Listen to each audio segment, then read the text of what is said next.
আমি অনুরোধ করছি যে সমস্ত ক্রেতারা রয়েছেন বাজারে আপনারা সবাই আসুন, শুধু দোকানদাররা ওনাদের দোকানে বসবেন 15 মিনিটের জন্য। আপনাদেরকে আমরা চাইছি যদি আপনাদের মনে হিন্দুত্ব ভাব থাকে তাহলে বলবো আপনারা আসার জন্য।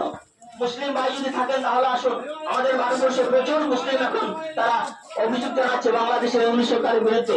তাই হিন্দু মুসলিম সবাইকে আমাদের এই মিছিলে যোগদান করার জন্য অনুরোধ করছি। দুনিয়ার হিন্দু বাংলাদেশের দীপু দাসের হত্যার প্রতিবাদে আজকের এই বিক্ষোভ মিছিলে দলে দলে যোগ দেন। এই মিছিল থেকে আওয়াজ তুলেন, দীপু দাসের হত্যাকারীদের সর্বোচ্চ শাস্তি প্রদান করতে হবে। বাংলাদেশের ধর্মীয় সংখ্যালঘুদের সর্বোচ্চ নিরাপত্তা বিধান করতে হবে। বাংলাদেশের হিন্দুদের মন্দির রক্ষা করতে হবে।